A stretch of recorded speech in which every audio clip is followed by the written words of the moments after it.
Most people spend their entire lives trying to stop being the person they don't want to be. They fight their anger. They fight their fear. They fight procrastination. They fight anxiety. They fight unhealthy relationships.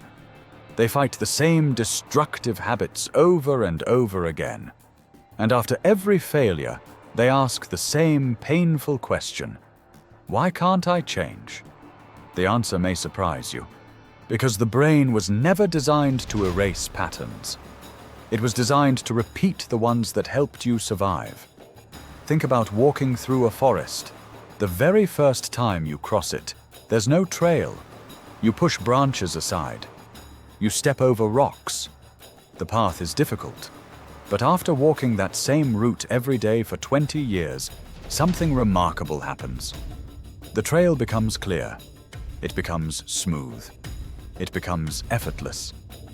You no longer have to think about where to step, because your feet already know the way. Now imagine deciding one morning that you never want to walk that trail again. Does the old path disappear?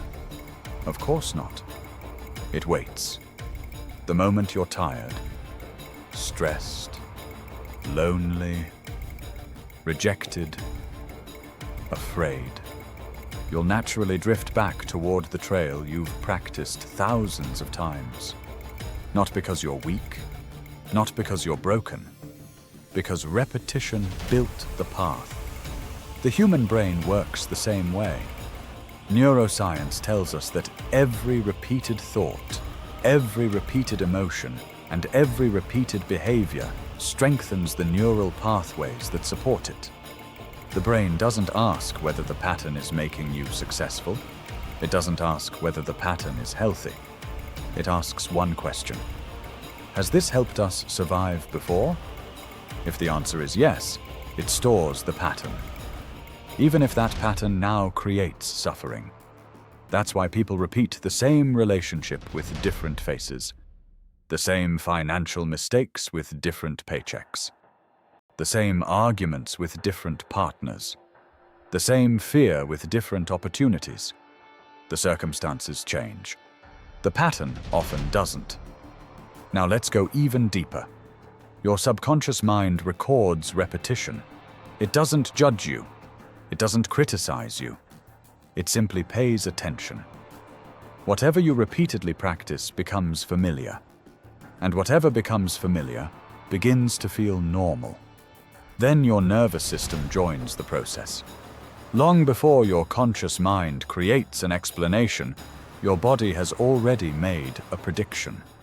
Your breathing changes. Your muscles tighten. Your heart rate shifts. Stress hormones begin moving through your body. The nervous system is preparing you for yesterday's experience before today's experience has even happened. That's why someone can receive a simple text message and suddenly feel anxiety. That's why one small disagreement can feel like complete rejection. That's why a new opportunity can feel strangely dangerous. Your body isn't reacting to the present. It's reacting to a prediction built from the past.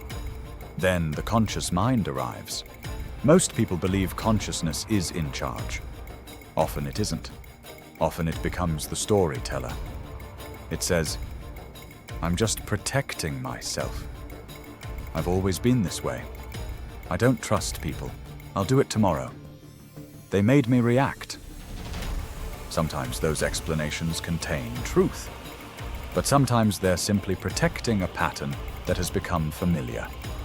This is where Stoicism becomes revolutionary. Stoicism doesn't ask, "How do I stop feeling this?" It asks, "What kind of person do I want to become?" That question changes everything. Because identity always comes before behavior. If you see yourself as an honest person, you tell the truth more often. If you see yourself as disciplined, you act differently when motivation disappears.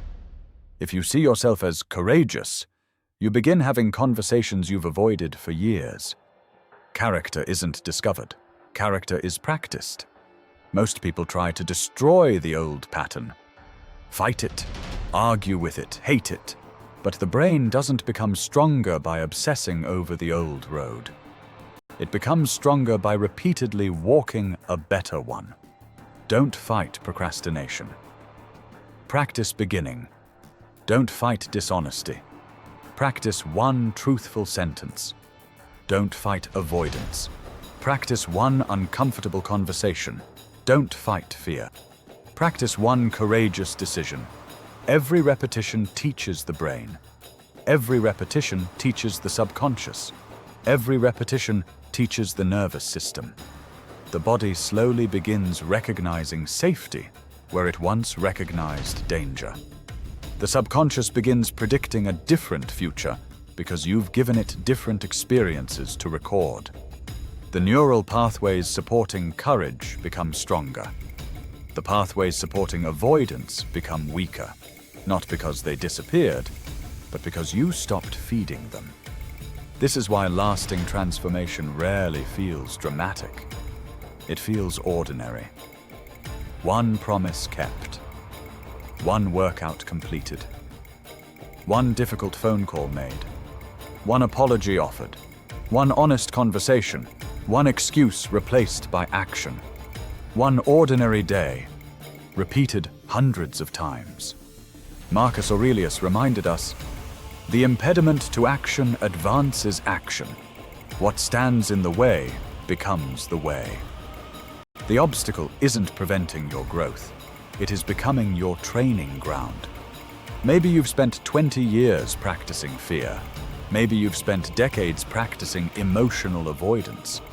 Maybe you've defended the same story for so long that it feels like your identity. Good.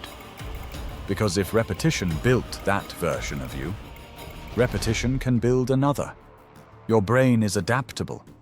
Your subconscious is teachable. Your nervous system is trainable. Your character is buildable. Don't spend the next 10 years trying to erase yesterday. Spend them practicing tomorrow. Every honest decision is another step down a different path. Every courageous action lays another stone on a new road. Every repeated act of discipline becomes part of your identity. You don't become someone different because you finally understand the pattern. You become someone different because you repeatedly practice a better one.